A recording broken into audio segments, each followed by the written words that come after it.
Oui, je sais bien que j'ai affaire à des gens qui sont d'une part mathématiciens et d'autre part musiciens, parfois les deux. Alors le risque qui sera atteint consiste à ce que les musiciens trouvent ça absolument rudimentaire et que les mathématiciens trouvent ça trivial et qu'à l'inverse, c'est en effet trivial. Je dois vous dire que ce que je vais vous raconter là a pour origine une leçon d'agrégation il y a bien longtemps. Je faisais les leçons d'agrégation aux Sévriennes et il y avait, là c'est un petit paragraphe pour matheux, il y avait une leçon qui s'appelait Z sur NZ. Et je trouvais ça particulièrement emmerdant. Je ne savais pas quoi faire de Z sur NZ. Alors j'ai dit, on va parler du réveil, Z sur 12Z. 11 plus 3 égale quoi 14, c'est-à-dire 2, bon, d'accord. Et puis j'ai pensé que 12, il y a 12 apôtres, il y a plein de choses, 12 mois, mais il y a aussi 12 notes dans le système dodécaphonique. Et alors je commençais à leur dire, on pourrait appliquer Z sur 12, des petites techniques de groupe cyclique, vous voyez, les matheux, c'est pas grand-chose, des petites techniques de groupe cyclique à l'harmonie musicale.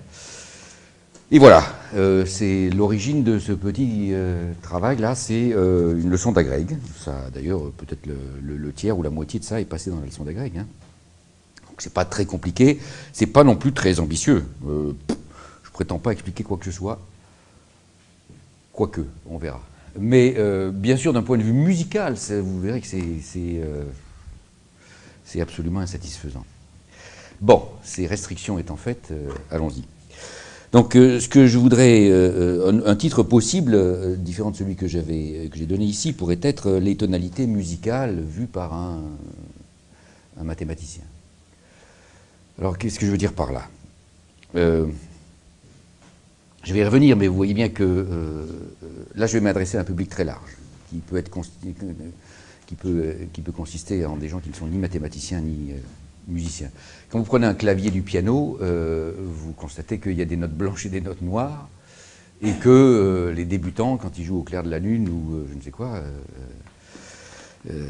ma petite est comme l'eau, ils jouent sur les notes blanches, et que pourtant la symétrie, l'égalité des rapports, elle est trouvée entre les notes successives, c'est-à-dire parfois entre deux notes blanches, parfois entre une note blanche et une note noire. Donc pourquoi enlever deux notes noires puis trois notes noires et pourquoi garder ces notes blanches, etc. Et voilà, c'est ça que je voudrais expliquer d'un point de vue mathématique. Je voudrais vous convaincre, à défaut de vous démontrer, parce qu'on manquera de temps un petit peu, que le clavier du piano, moyennant un certain nombre de conventions naturelles, autrement dit que le système tonal que je vais appeler occidental, do, ré, mi, fa, sol, la, si, do, avec la note de base, puis il y a un ton entier, puis encore un ton entier, puis un demi-ton, puis un ton entier, puis un ton entier, puis un ton entier, puis bon. Eh bien ce système-là, dont la répartition peut sembler étrange à première vue, est le seul qui satisfasse, d'un point de vue mathématique, à des exigences assez naturelles. Donc après tout, plutôt que de se demander si, comme cet auteur-là, plutôt que d'imaginer que, au cours d'une très lente évolution, l'oreille a fini, comme il dit, par reconnaître dans certaines agrégations de sons, d'abord fortuites, puis une fois l'attention arrêtée sur elle, de plus en plus recherchée, une plénitude, etc., et que la sélection, comme ça, du système tonal dit occidental, s'est faite à travers un processus qui s'apparente à la sélection naturelle. On peut aussi se dire qu'il y a des raisons structurelles, il y a des raisons mathématiques qui font qu'après tout, c'est le seul qui satisfasse à des contraintes élémentaires. Alors, c'est pas étonnant que la sélection naturelle soit arrivée dessus. Mais là, pour le coup, ça n'est plus le hasard qui guide les choses, c'est la nécessité. Donc, ce sont des points de vue un tout petit peu différents. Bon. Alors, avant de rentrer dans le vif du sujet, juste un certain nombre de rappels ou de conventions. D'abord, nous ferons la convention ici que une note, un son, disons un son pur, correspond à une fréquence, une fréquence donnée. Et j'ignore superbement les harmoniques. J'ignore superbement, quand j'ai une fréquence F, qu'il y a aussi 2F, 3F, 4F, etc. Je l'ignore. Donc une note, a priori d'abord, c'est une fréquence. Et puis, il se trouve que l'oreille humaine est ainsi faite qu'une fréquence est le double de cette fréquence, 440, combien c'est le La? C'est 440, combien? 442 ou quoi? Hein? Oui, je sais bien. Non seulement il y a eu débat, mais il est arrivé que le gouvernement français fixe ça par décret, vous savez, 19e siècle. Mais bon, disons 440 et 880, c'est à peu près la même chose, comme vous savez bien. 440 et 220, c'est à peu près la même chose, sauf que c'est à l'octave. Mais tout être humain normalement constitué, y compris des bébés pas très vieux, vous diront que c'est la même chose. Donc on peut appeler ça l'axiome de l'octave, c'est-à-dire qu'une fréquence et son double sont qualifiés approximativement de même note. Donc au fond, dans une première approximation, on pourrait dire qu'une note, ça n'est pas un son pur c'est une fréquence donnée, mais une note, c'est l'ensemble des sons purs qui lui sont équivalents. Autrement dit, c'est constitué d'une fréquence, par exemple 440, et puis de son double, et puis de son quadruple, etc., jusqu'à ce qu'on ne l'entende plus, et puis de sa moitié, et puis etc. Donc, autrement dit, le mathématicien vous dirait, c'est tout l'ensemble des puissances de 2 fois la fréquence. Bon, alors, étant mathématicien, j'écris que petit n parcourt l'ensemble des entiers, mais évidemment, ça s'arrête très vite, on cesse de l'entendre vers le bas et vers le haut. Mais enfin, une note, une première approximation, c'est ça. Bon. Il y a un deuxième axiome qui tient à la physiologie, qui est tout à fait étrange. Il se trouve que j'ai une petite fille de 2 ans, une petite fille, hein, je suis grand-père, j'ai une petite fille de 2 ans, et que je constate que la petite fille de 2 ans, même à 18 mois, elle était parfaitement capable de reconnaître une mélodie, ce que je lui joue au piano en Do ou en Fa dièse. C'était pareil. Et ça, c'est tout à fait, c'est une chose, enfin vous le savez sans doute, mais enfin que je trouve ça tout à fait étonnant, je me plais à la répéter. C'est quand même rigolo que si vous jouez, je sais pas, au clair de la lune, à partir d'une fréquence donnée, à partir de là par exemple, alors vous commencez à 440, et puis je sais pas, j'ai noté, mais ça n'a pas d'intérêt, la suite des fréquences de au clair de la lune. Bon, et puis bon, ça donne au clair de la lune. Et puis vous multipliez cette suite de fréquences par racine de 2. C'est un peu vicelard. Enfin, vous pouvez calculer. Imaginez que vous ayez un instrument électronique et qui joue exactement, qui vous donne exactement les fréquences que vous demandiez. Donc vous prenez la suite de fréquences qui vous donne au clair de la Lune, puis vous multipliez cette suite de fréquences par racine de 2, vous obtenez une autre suite de fréquences. Qui, a priori, quoi, eh ben, la petite fille, elle vous dira au clair de la Lune, pareil. Autrement dit, l'oreille humaine, et c'est pas simplement culturel, hein, l'oreille humaine est capable de reconnaître les successions de fréquences, diraient les mathématiciens, à homothétie près. On multiplie par un facteur constant, multiplié par un facteur constant, fait que les gens, les hommes, les humains, et peut-être d'autres, après tout, j'en sais rien, mais en tout cas les humains, ils l'expriment, reconnaissent la même suite de notes. De manière plus élémentaire, plus analytique, on peut manifester le même étonnement sur ce qu'on appelle les intervalles musicaux. Vous savez bien que ce que l'oreille, ce que les gens baptisent intervalle, même intervalle, c'est pas un même intervalle, c'est un rapport de fréquence. Hein, l'intervalle entre Do et Ré est le même, disent-ils, qu'entre Sol et Fa. C'est pas vrai, c'est le rapport des fréquences qui est le même. Et ça veut dire, d'une certaine façon, que l'oreille et le cerveau humain fonctionnent avec la musique, c'est-à-dire avec les fréquences, comme un logarithme naturel. Il transforme les rapports en différences. Il transforme les produits en sommes. Et ça n'est pas que dans le langage. C'est un peu plus subtil que ça. On pourrait dire, on appelle différence ce qu'en mathématiques on appelle rapport. Je pense que c'est un peu plus subtil que ça. Hein. En tout cas, de ça, on peut tirer aussi un autre axiome. Le premier étant l'axiome de l'octave, qui vous incite à appeler note une fréquence à une puissance de 2 près. Le deuxième axiome pourrait être celui de la transposition. Alors, l'axiome de la transposition vous dit que si vous multipliez une suite de fréquences par un facteur donné, le même, vous obtenez la même sensation, la même suite. Donc les suites, disons une mélodie, c'est une suite de fréquences à facteur multiplicatif près.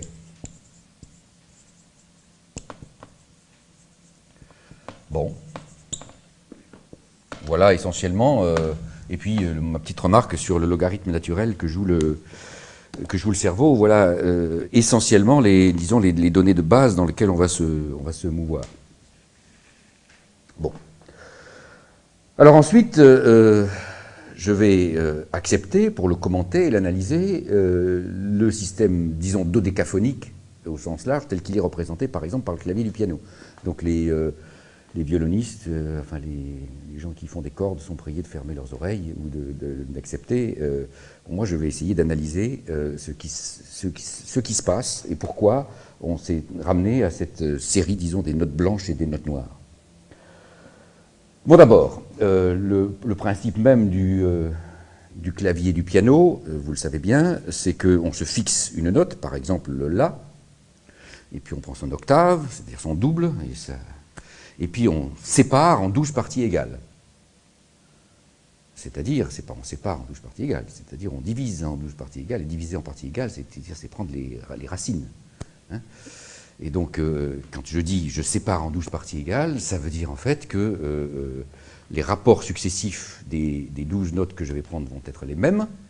Et donc, je vais prendre le rapport total, qui est celui de 2, va être la puissance 12e du rapport élémentaire. Et donc, c'est la racine 12e de 2 qui intervient ici dans le rapport bien. Donc, on sépare en 12 parties égales, c'est-à-dire qu'on prend la racine 12e de l'octave, et puis on fait ainsi 12 notes dont les rapports successifs sont les mêmes. Vous remarquez par exemple qu'il y a une note qui est au milieu. La note qui est au milieu, c'est racine 12e de 2 à la puissance 6, parce que la moitié de 12 c'est 6, c'est-à-dire racine de 2. C'est le racine de 2 dont je vous parlais tout à l'heure. Hein. Quand on part de Do, et puis qu'on joue une mélodie à partir de Do, et puis si on la multiplie par racine de 2, ça fait la même mélodie jouée à partir de Do plus 6. Ce que j'appelle l'unité, c'est le demi-ton. Donc Do plus 6, c'est Fa dièse. Hein, on y viendra tout à l'heure. Donc voilà, donc, passer de Do à Fa dièse, c'est multiplié par racine de 2. Alors, là, donc, nous arrivons à ce que je disais tout à l'heure, c'est-à-dire que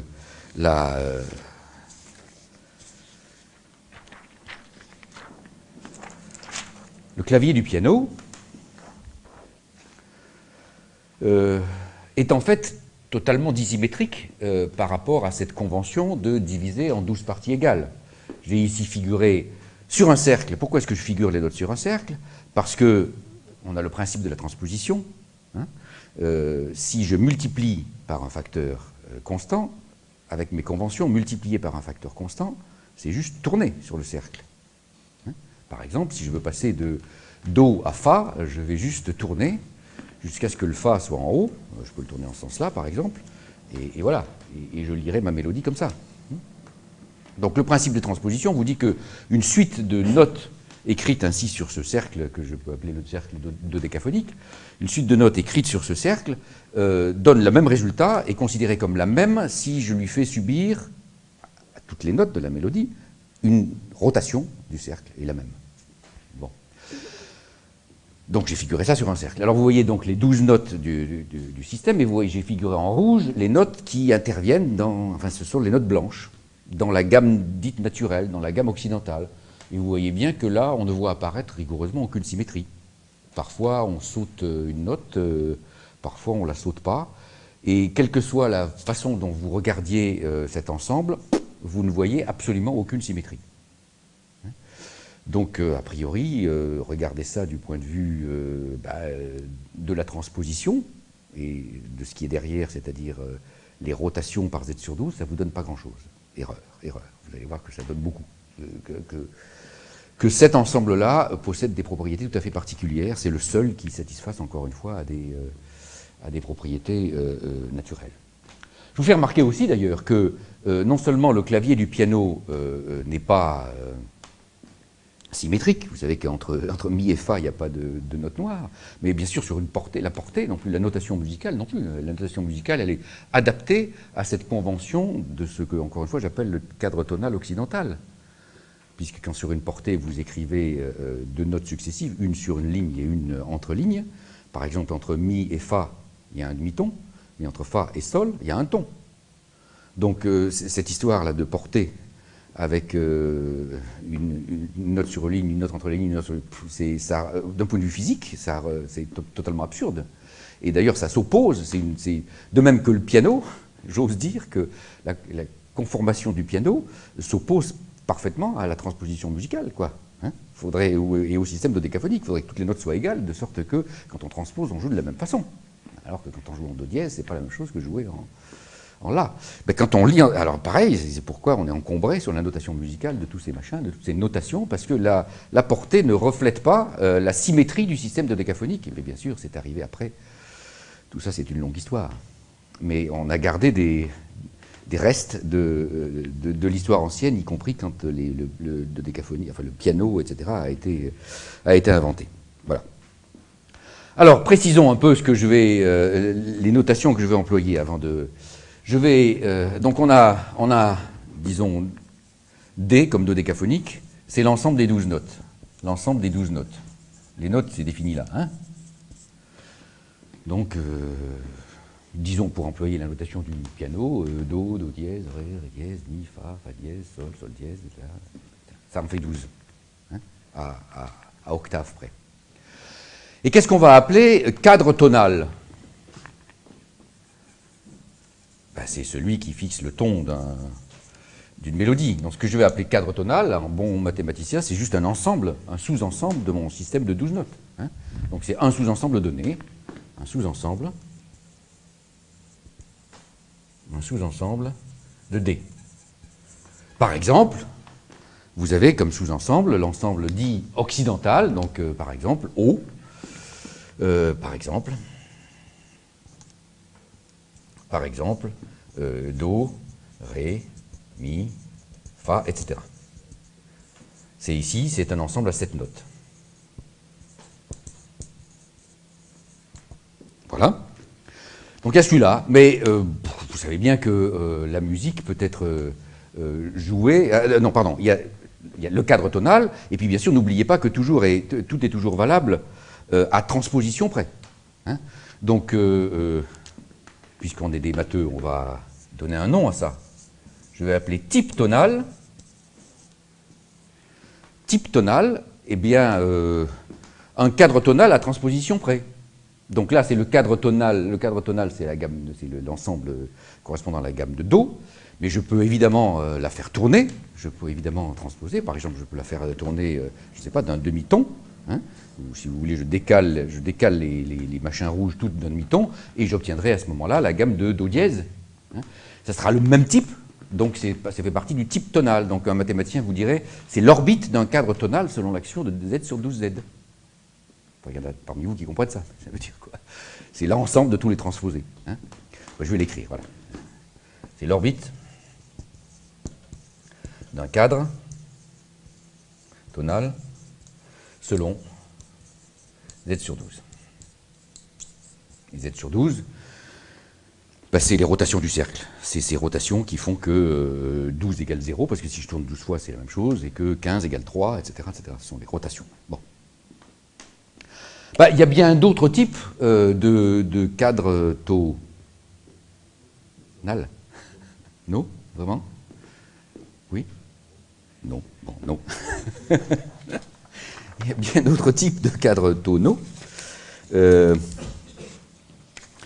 il y en a qui sont bien connus. Il y a celui-là, par exemple. Oui, sur le piano, bon, vous savez bien, je ne sais pas, si vous êtes pianiste, vous savez bien, vous connaissez bien ce cadre tonal-là, il est un peu rudimentaire. Une mélodie jouée dans ces 4 notes-là, le cadre tonal occidental dont j'ai parlé tout à l'heure, il en a 7, donc ça laisse de la place. Là, celui-là, il en a 4, il y a un petit peu moins de place. L'ensemble à 7 notes, ça ne fait pas partie de la définition de cadre tonal, c'est l'exemple. Oui. Il est écrit ensemble à 7 notes, mais ça ne fait pas partie de la définition du cadre tonal. C'est celui-là qui est... 7. Voilà, c'est comme ça. D'accord. Un cadre tonal peut avoir 0 notes, ça s'appelle l'ensemble vide. Il peut avoir 12 notes, ça s'appelle, après tout, les dodécaphonistes jouent sur un cadre tonal à 12 notes. Voilà. Il peut en avoir 7, comme on joue dans la musiquette. Et puis, il peut en avoir d'autres. Il peut en avoir 5, on va le voir, comme dans la pentatonique javanaise ou autre, etc. Un cadre tonal peut avoir... Bon, alors là, il y a un cadre tonal, il y en a 4 là. Alors, vous voyez que celui-là, il est quand même tout à fait différent. Vous voyez qu'il est symétrique, là. Il y a une régularité mathématique dans celui-là, hein, qu'il n'y a absolument pas dans l'autre, hein, dans l'occidental. Bon, on voilà d'autres des symétriques.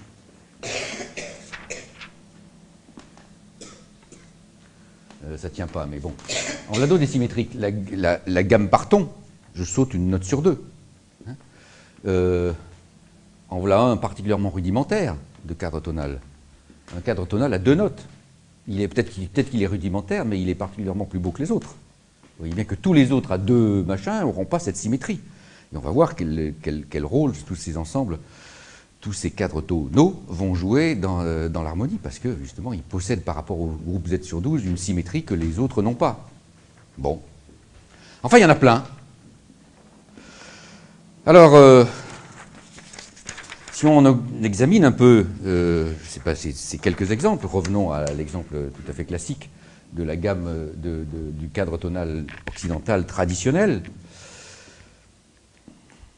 Qu'est-ce qu'on peut dire de son type? Qu'est-ce qu'on peut dire de tous ces transformés par Z sur 12Z? Ben, vous voyez, si vous le faites tourner, vous le savez très bien d'ailleurs, si vous jouez sur le piano la gamme de Do, et puis si vous le faites tourner, vous commencez à Do dièse, puis vous le faites tourner, vous commencez à Ré dièse, puis à Ré, etc. À chaque fois, vous allez obtenir un ensemble de notes différents. Chaque fois que vous changez de note de base, vous obtenez un ensemble différent. Et il y en a combien? Ben, il y en a 12. Donc ce cadre tonal-là, le cadre tonal occidental, possède la propriété qu'il a 12 transformés par le groupe Z sur 12Z. Petite propriété mathématique. Prenons un cadre tonal quelconque, à 0, 1, 3, 8, n'importe quel nombre de notes. Combien peut-il avoir de transformés par le groupe des transpositions? Combien il peut en avoir de transformés? Réponse, un diviseur de 12. Petite propriété mathématique. C'est comme ça. Donc un cadre tonal donné, donc un sous-ensemble des 12 notes, a priori 1, 2, je suis en train de faire la liste des diviseurs de 12. 1, 2, 3, 4, 6 ou 12. Celui-là, là, on a 12. Bon. Celui-là, il en a 12. Celui-là, il en a combien? Il en a 3. Il en a 3. Bon. Celui-là, là, où est-ce qu'ils sont mes machins? La gamme par ton, il en a 2. Le Diabolus in Musica, il y en a 6. Vous voyez d'ailleurs le rapport. Diabolus in Musica, il a 2 notes et 6 transposées distinctes. La gamme par ton, elle a 6 notes et 2 transposées distinctes. La machin augmenté, là, diminué, elle a 4 notes et 3 transposées distinctes. Ben, c'est pas un hasard. Si un ensemble régulier, j'y reviendrai tout à l'heure, a x notes, x divisé en 12, il a 12 sur x transposées distinctes. D'accord? Bon, alors, au fond, quelle est la question sous-jacente à ce baratin préliminaire? C'est qu'est-ce que le choix de la gamme de Do a de particulier, hein, je vous l'ai dit. En quoi il est intéressant de prendre ce... Bon. Bah déjà, vous voyez qu'il se distingue d'autres en ce sens qu'il a 12 transposées distinctes, alors qu'il y en a d'autres qui n'en ont pas 12 transposées distinctes. Puis vous pouvez vous amuser d'ailleurs. Par exemple, vous pouvez combiner un triton, hein, et un machin mineur augmenté. Vous pouvez les combiner de sorte à avoir d'autres ensembles qui ont un nombre plus petit. Hein. Il y en a un qui a 6 transformations, il me perds moi-même, 3, l'autre qui a... Enfin bref, je vous laisse faire l'exercice. Il n'y a pas que ces ensembles-là qui ont un nombre fini de... Ben, un certain nombre d'entre vous savent que Messiaen, par exemple, s'est amusé, enfin je ne sais pas si ça l'a amusé, mais enfin, à écrire ce qu'il appelait lui, il n'appelait pas ça les cadres tonaux, il appelait ça les modes. Il a classifié tout ce qu'il appelait les modes à transposition limitée. Les modes à transposition limitée, dans mon jargon, c'est juste les cadres tonaux dont les types ne consistent pas de 12 éléments, mais en un nombre le plus petit. C'est-à-dire, je vous l'ai dit, de 1, 2, 3, 4 ou 6. Alors Messiaen, il sait pas, comme il faisait quand même pas des maths et que voilà, je sais pas bien comment il a fait, parce que c'est long, puis on en oublie. Je sais pas si c'est pas un peu bourré d'ailleurs, enfin bon. Mais avec les maths, là, je vais pas vous le faire, hein, mais avec les maths, on peut le faire vraiment. Et je vais vous donner le résultat tout de suite. Non, ça c'est pas ça. Voilà. C'est un petit exercice, je dis ça pour les matheux, c'est un petit exercice c'est un petit exercice de combinatoire, quoi. De combinatoire, on utilise la fonction de Möbius, enfin un petit calcul, un exercice, disons, allez, un exercice de taupe, voilà. On se dit, voilà, je prends l'ensemble des 12 notes, et je veux regarder combien il y a de sous-ensembles, c'est-à-dire de cadres tonaux, qui ont 12 transformés, combien il y a de sous-ensembles qui ont 6 transformés, combien il y a de sous-ensembles qui ont 4 transformés, etc. D'accord ? Comme je n'avais pas encore fixé la terminologie quand j'ai écrit ce transparent, ce que j'appelle tonalité, c'est cadre tonal, et ce que j'appelle mode, c'est type tonal. D'accord ? Alors, je peux commenter, voilà, le résultat. Au total, il y a 4096 cadres tonaux possibles. Ça, presque tout le monde le saurait. 4096, c'est 2 puissance 12, c'est le nombre de sous-ensembles d'un ensemble à 12 éléments. Ah, d'accord. Bon. Mais ce qui est moins simple, c'est de classifier ceux qui ont exactement 12 transformés, ceux qui en ont 6, etc. Donc vous avez absolument la liste est là. Hein. Alors par exemple, vous voyez que ce qui nous intéresse vraiment, hein, c'est le type tonal. Hein, c'est la répartition des notes à transposition près. On s'en fiche du cadre. Donc ce qui nous intéresse vraiment, c'est combien il y a de types tonaux, ce qui là-bas s'appelle mode. Alors vous voyez quand même que comme la gamme, comme le type tonal occidental, qui a 12 transposés, hein, bah, il y en a 335 au total. Il est loin d'être singularisé. Je vous ai annoncé qu'il était seul de son espèce. Bah, c'est pas ça qui va suffire à le singulariser. Il y en a 334 autres qui ont 12 transposés. Par contre, les autres sont assez facilement... hein. Par exemple, si vous cherchez combien il y en a qui correspondent à 2 transposés, bah, il y a un seul mode, un seul type tonal. Bon, on l'a vu, c'est la gamme Parton. Donc, la gamme Parton, elle est seule de son... Alors là, c'est un peu plus compliqué. Par exemple, essayer d'écrire les 6 types tonaux différents qui correspondent à ça. Bon, enfin, un petit exercice. Mais pour démontrer ce théorème, on n'a pas besoin de les écrire. Voilà, c'est l'avantage des maths. Le matheux moyen, il est en fait paresseux. Et les maths, ça sert à éviter les calculs, contrairement à ce qu'on pense. Hein. Quand je suis au restaurant, c'est le cas hier soir, on me dit t'es matheux, divise. Non, je ne sais pas faire la division. J'ai fait le métier justement pour éviter les calculs. Il vaut mieux réfléchir. Bon, alors là, voilà, on évite les calculs et on donne les résultats a priori. Hein.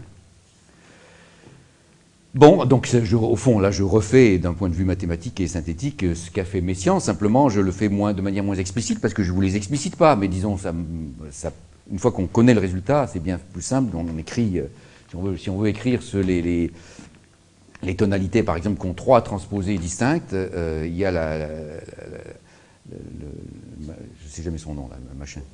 Hein, l'accord diminué de tout à l'heure, là. Il y en a 2, alors bon, j'en ai donné un, imaginez-en un autre qui va être fait à partir de celui-là, mais bon, c'est vite fait.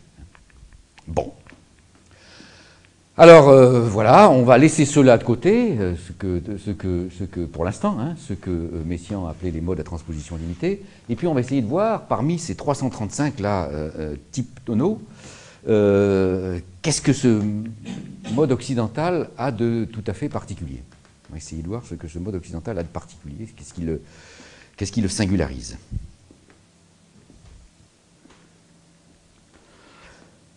Là, il faut évidemment reprendre l'axiome de la transposition. Parce que quand j'ai dit le type même de la musiquette occidentale consiste à choisir un cadre tonal et puis s'y conformer, bon, c'est vrai pour Au clair de la lune, et quoique.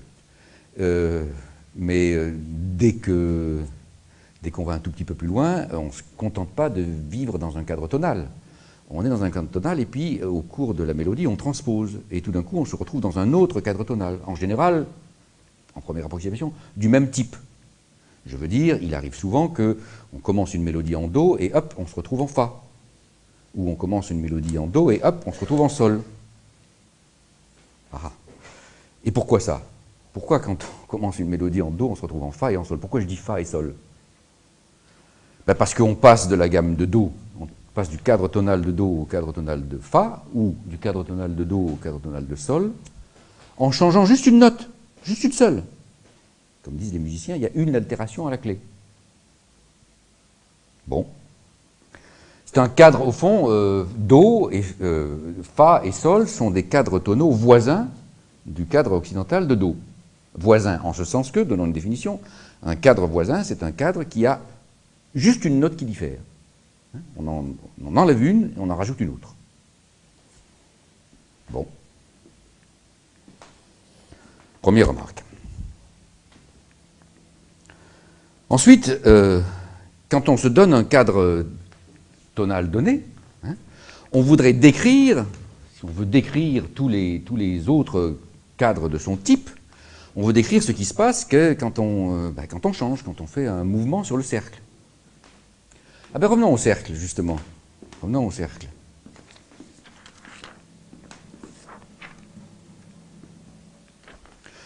Pourquoi est-ce que les musiciens connaissent la suite de nombres Fa, Do, Sol, Ré, La, Mi, Si et l'inverse? Pourquoi? C'est quoi cette suite? Bon, c'est la suite des dièses et la suite des bémols. Oui, d'accord. Oui, d'accord. Mais Fa, Do, Sol, Ré, La, Mi, Si. Combien il y a entre Fa et Do, entre Do et Sol? De mon point de vue, là, combien d'intervalles? Fa, Do, Sol, Ré, La, Mi, Si, etc. Ou bien, si vous voulez, on passe de Do, ça nous fait passer de la gamme de Do à celle de Sol, ou bien à l'inverse, les bémols, ça nous fait passer de la gamme de Do à la gamme de Fa. Vous êtes bien d'accord? Entre Do et Sol, il y a 7 demi-tons. Vous n'avez qu'à compter, si vous le savez. Entre Do et Fa, il y en a 5. 5, c'est l'inverse de 7. 5 plus 7, ça fait 0 sur le cercle. Donc c'est 5 et moins 5, ou 7 et moins 7, comme vous voudrez. Bon. Et puis, en faisant cette suite-là, on décrit toutes les... Vous le savez bien, en faisant cette suite-là, on décrit tous les types tonaux de la gamme occidentale. Donc en faisant plus 5, ou plus 7, ou moins 7, ou moins 5, c'est pareil, on les décrit ainsi toutes. C'est un hasard, je pourrais faire la même chose avec 3 et 9, etc. Non. La petite mathématique de base vous dit que si vous voulez décrire tout le cercle possible, si vous voulez décrire tout le groupe possible par itération d'une même opération, il n'y a pas 36 solutions, il y en a 4, en fait il y en a essentiellement 2. Vous pouvez tourner de 1, et puis recommencer cette opération, c'est un peu bébête, mais enfin c'est comme ça. Donc vous tournez de 1, et puis vous recommencez l'opération, vous décrivez tout, ça c'est sûr. Et puis vous pouvez aussi tourner de 5, et recommencer l'opération, et vous décrivez tout. Ou bien vous tournez à l'inverse, de moins 5. Si en tournant de 5, vous tournez de moins 5, c'est pareil. Tourner de moins 5, c'est tourner de 7, c'est pareil. Alors le petit résultat de base qu'il y a derrière, c'est que quels sont les éléments du groupe Z sur 12Z qui engendrent tout ce groupe, c'est-à-dire quels sont les éléments qui par itération donnent tout le groupe. Ce sont les éléments compris entre 1 et 12 qui sont premiers à 12, qui n'ont pas de diviseur commun avec 12. Et vous n'avez qu'à regarder la liste des entiers de 1 à 12. Il n'y a que 5 et 7 qui aient cette propriété. Et puis 1, bien sûr, 1 et 11. Mais 1 reste un peu trivial de faire ça, bon d'accord. Comme vous verrez tout à l'heure, ça manque d'intérêt d'un point de vue même musical. Donc en fait, la suite des dièses et des bémols possède cette propriété unique, que c'est ce que j'appelle la suite des dièses et des bémols, c'est-à-dire faire plus 5 ou plus 7, faire plus 7 ou plus 5 dans l'ordre, dièse c'est plus 7 et bémol c'est plus 5.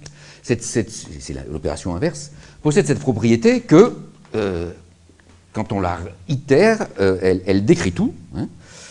Voilà, je l'ai écrit, on peut l'écrire comme ça. Et c'est la seule. Donc le cercle, on peut aussi le présenter comme ça, si vous voulez. Le cercle, je ne suis pas obligé de l'ordonner par demi-ton. Je peux l'ordonner autrement. Et à ce moment-là, quand je tourne, tourner de 7, ça fait la suite que vous parcourez dans le sens positif du cercle. Tourner de -7, c'est-à-dire de 5, des bémols si vous voulez, ça fait parcourir le cercle dans le sens autre. Et encore une fois, ce sont les seules rotations, 5 et 7, qui possèdent cette propriété que par itération, on trouve tout. Bon. Revenons maintenant à la transposition. Le cadre tonal que j'ai appelé occidental, do, ré, mi, fa, sol, la, si, do, et tous ces petits copains transposés, possèdent la propriété qu'ils ont 12 transposées distinctes, comme 334 autres. D'accord. Mais ils possèdent aussi une propriété beaucoup plus intéressante, qui est que quand on les dièse, ou quand on les bémole, pardonnez-moi le néologisme, c'est-à-dire quand on les fait tourner de +7 ou de +5, on obtient un cadre tonal voisin. On obtient un cadre tonal qui ne diffère de lui que d'une note. Ah, pour le coup, si vous cherchez parmi les 335 cadres tonaux qui ont 12 transpositions, si vous cherchez ceux qui ont cette propriété, vous n'allez pas en trouver beaucoup. En fait, si vous cherchez les sous-ensembles qui ont 7 éléments, 7, et qui possèdent cette propriété, vous trouvez celui-là et pas un autre. Alors pourquoi le 7? On va y revenir. Voilà, tout d'un coup, on voit une unicité qui est que, au fond, ce cadre tonal occidental, il est extrêmement commode par rapport aux transpositions, puisque quand on lui fait subir une transposition que j'ai envie de dire génératrice, encore une fois, 5 et 7 sont les seuls qui, par itération, donnent tout. Quand on lui fait subir une transposition génératrice, on obtient un cadre tonal voisin. C'est extrêmement commode. Si vous voulez décrire tout, vous avez juste besoin de dire ce qui se passe avec une seule opération, puis après vous réitérez à une seule opération, qu'est-ce qui se passe? Vous enlevez une note et vous en rajoutez une. Point. C'est tout. Bien sûr, d'un point de vue musical, c'est extrêmement commode. Vous êtes en train tranquillement de jouer en Do, subrepticement vous introduisez un si bémol et vous vous retrouvez en fa. Il suffit de modifier une note. Essayez donc de passer de la gamme de Do à celle de fa dièse. Là, vous aurez des emmerdes. Sérieux. Puisque là, ce n'est pas une note qu'il faut changer, c'est 6. Donc ce n'est pas un changement naturel. Alors que passer de Do à Sol, c'est naturel parce qu'il suffit il y a juste subrepticement, on introduit le Fa dièse pour passer en Sol, ou on introduit le Si bémol pour passer. Et encore une fois, cette procédure-là, elle est itérative. C'est-à-dire que ce qui se passe pour passer de Do à Fa ou de Do à Sol, c'est le même procédé qui se passe dans n'importe quelle autre note, quelle que soit la gamme de départ. Bon, on commence à être content de voir apparaître, effectivement, je vais y revenir tout à l'heure sur l'unicité, enfin je vous ai déjà d'une certaine façon énoncé une forme d'unicité, et ce cercle-là, on le reverra tout à l'heure. Bon, alors bien sûr, quand je vous décris la musique, le cadre tonal occidental, je triche un maximum, je simplifie outrageusement, parce qu'on module, parce qu'il y a des fioritures, mais aussi parce qu'on utilise d'autres choses, par exemple. Par exemple, c'est introduit... oui, d'abord j'aurais dû vous dire, bien sûr, que je ne fais aucune distinction, là, pour l'instant, entre le majeur, le mineur, le mode de Ré, tout ça. Pour moi, c'est pareil. Je choisis un ensemble. Je choisis un ensemble non ordonné. Donc, que mon ensemble occidental, Do, Ré, Mi, Fa, Sol, La, Si, Do, je le commence par Do, ou que je commence par La, ce que vous, musiciens, vous appelez alors la gamme de La mineur, peu me chaud. C'est le même ensemble. Et du point de vue des transpositions, les règles sont les mêmes. Ouais, mais justement, parlons du mineur. C'est introduit, subrepticement, dans la musique occidentale depuis un certain temps, cette espèce de bizarrerie dans le mineur, dans le La mineur, parce qu'on dit la gamme de La mineur, c'est celle-ci, on la joue comme ça, ouais, mais de temps en temps, on flanque un Sol dièse. On flanque un Sol dièse qui donne, vous le savez tous, quand on joue la gamme, quand on joue simplement la gamme, cette espèce d'allure un peu orientale, mais qui en fait, dans n'importe quelle chansonnette, vous donnera, c'est comme ça qu'on la joue, quoi. Si on ne met pas ce Sol dièse dans un morceau joué en mineur, ça ne donne pas l'air oriental, le Sol dièse, c'est l'absence de Sol dièse qui donne un air un peu ringard, un peu moyenâgeux. Hein, vous savez bien que c'est un peu... Bon, mais ça, c'est autre chose. Alors, qu'est-ce que c'est que ce Sol dièse? Il y avait... j'ai cité un auteur, je ne sais pas si j'ai son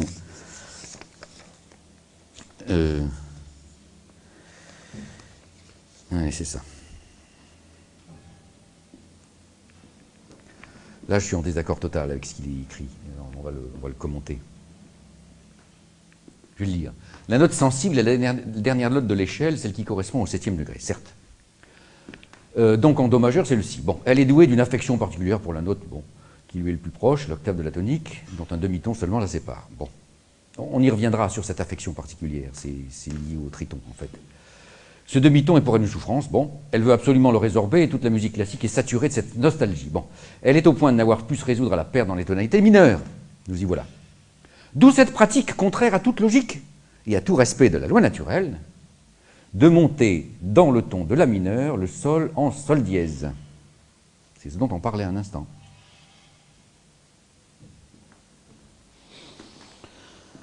En fait, déjà, je vais y revenir, je vais essayer de vous expliquer en quoi c'est pas du tout contraire à toute pratique naturelle. D'abord, je ne sais pas ce que c'est la nature, mais en tout cas, c'est pas contraire à la pratique mathématique.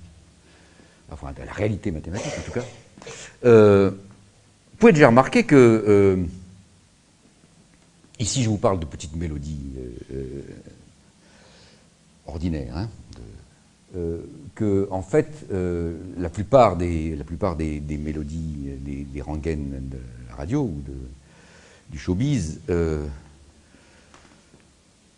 essentiellement leur modulation consiste à passer aux tonalités voisines en majeur. Donc vous commencez en do, vous ajoutez le fa dièse, vous trouvez en sol, puis vous revenez, puis vous venez de sol, bon.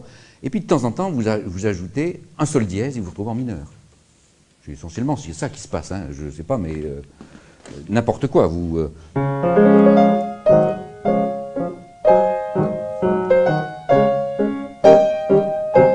Là, je suis passé, j'ai fait une tonalité voisine. Hein.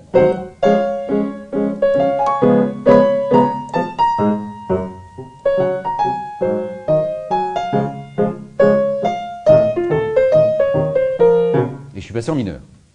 Bon. Ce qui fait que, là, je vous ai fait toutes les variations, j'ai inventé n'importe quoi, je vous ai fait toutes les variations qui font passer du cadre tonal majeur à ses voisins. Hein, donc si j'étais en do, je passe en sol ou en fa, je passe en sol, je reviens, je passe en fa, je reviens, et puis je suis aussi passé en mineur, mais en mineur augmenté bien sûr. Parce que le mineur augmenté possède aussi la propriété que c'est un cadre voisin. Pas le même. Et, regardons ce que c'est qu'un mineur augmenté. Non, celui-là, il m'en oublie. Voyons ce que c'est qu'un mineur augmenté. Voilà. Je vous expliquerai les petits... les couleurs après. Hein. Alors, la, si, do, ré, mi, fa, sol dièse. Hein. La, si, do, le fait qu'il y ait deux couleurs là, on s'en fiche. Hein. La, si, do, ré, mi, hein, voilà. Donc c'est pas la même. C'est pas la même que celle de do. C'est pas, puisqu'on prend les notes de do, on enlève le sol, on remplace par sol dièse. Hein. Vous prenez la gamme de do, vous enlevez fa, et vous remplacez par fa dièse, vous obtenez le cadre tonal de sol majeur. Vous enlevez le si, vous le remplacez par si bémol, vous obtenez celui de fa majeur. Vous enlevez le sol, vous remplacez par sol dièse, vous obtenez la mineure augmentée.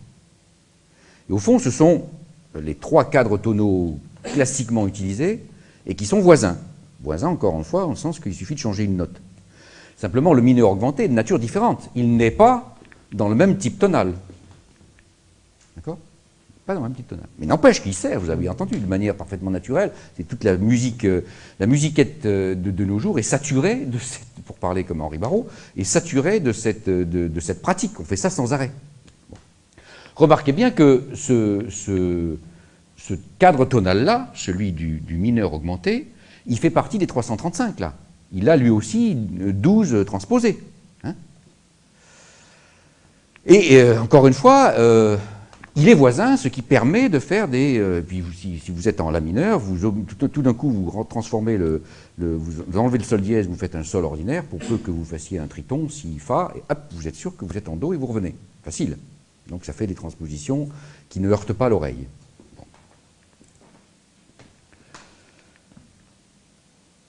Possède des propriétés intéressantes, ce la mineur augmenté. Regardez-le un peu. C'est là qu'on va regarder mes couleurs maintenant. Regardez par exemple les couleurs rouges. Vous voyez les couleurs rouges? Ben, si vous les voyez, vous voyez apparaître l'accord diminué de tout à l'heure, celui qui avait 3 transposés distinctes.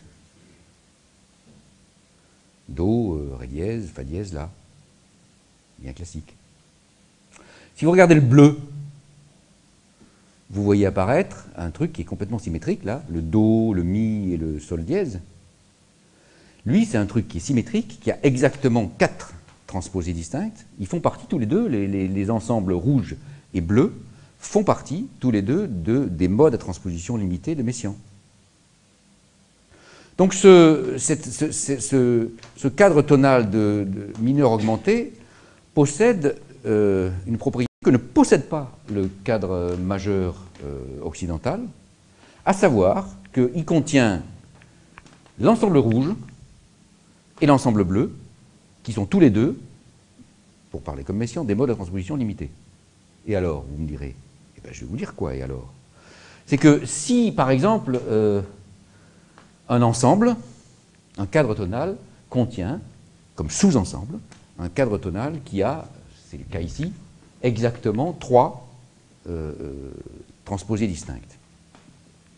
Un petit peu de mathématiques là, mais c'est même pas de mathématiques, c'est des rangements dans les tiroirs. Ce machin-là, cet accord diminué là, des 4 notes là, Ré, Fa, Sol, dièse, Si, il est contenu dans déjà une gamme mineure augmentée. Mais les gammes mineures augmentées, elles ont 12 transposés. Lui, il a 3 transposés. Donc finalement, il est contenu dans combien de mineurs augmentés? Hein? 4. Contenu dans 4 mineurs augmentés. C'est-à-dire que ce sous-ensemble-là, ce sous-ensemble diminué-là, c'est le même, hein? C'est le même ensemble de notes. Il est contenu, je répète, il est contenu, pour des raisons mathématiques triviales, hein, dans 4 cadres tonaux mineurs augmentés. Et par conséquent, vous êtes tranquillement en train de jouer dans un cadre mineur augmenté, par exemple en Do mineur.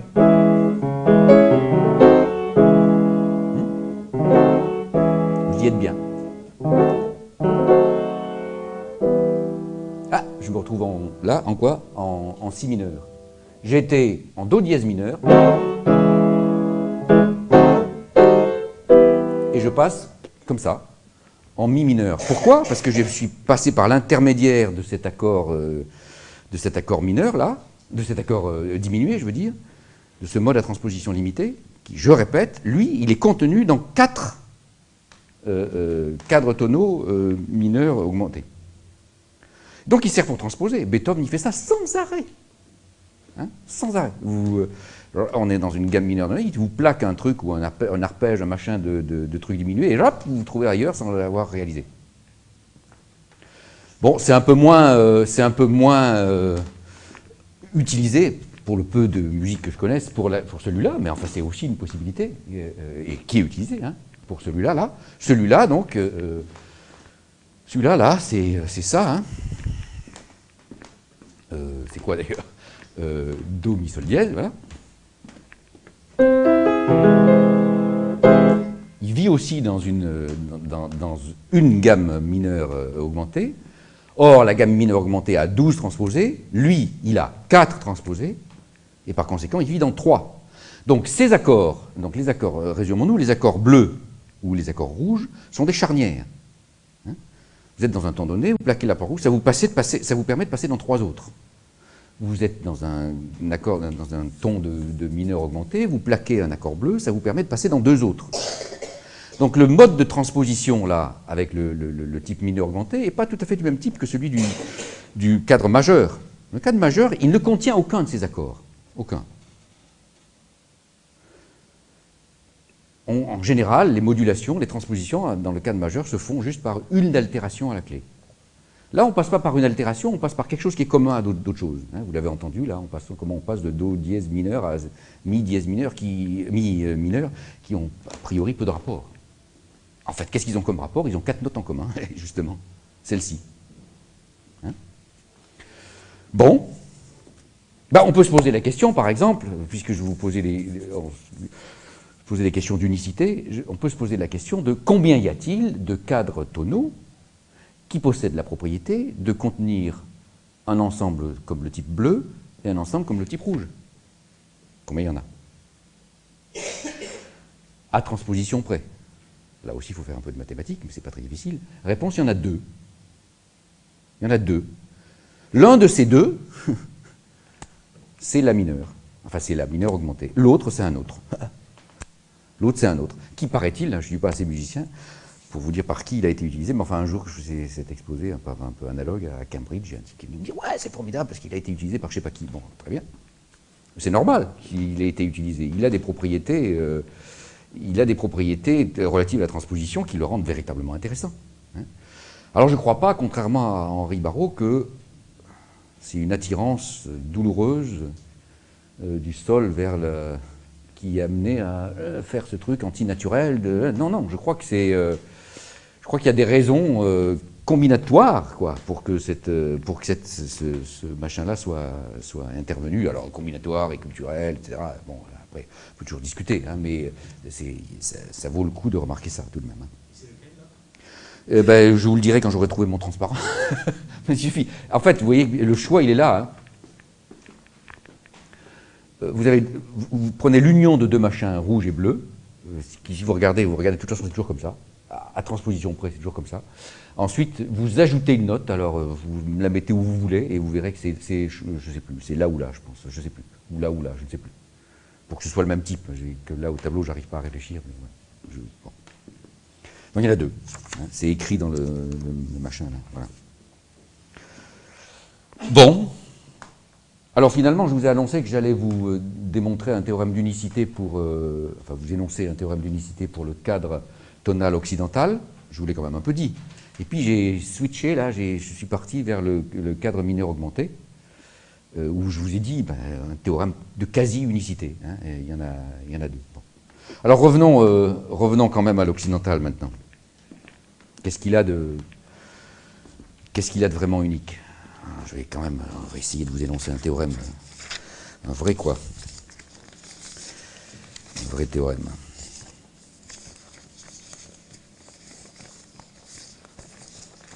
Qui est, dont l'énoncé est plus pédant qu'il ne devrait, mais enfin bon.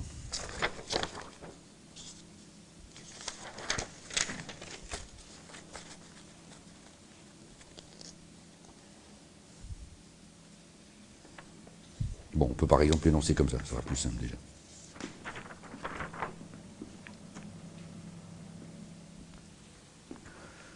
Donc je désigne, on se transforme un peu en maths là.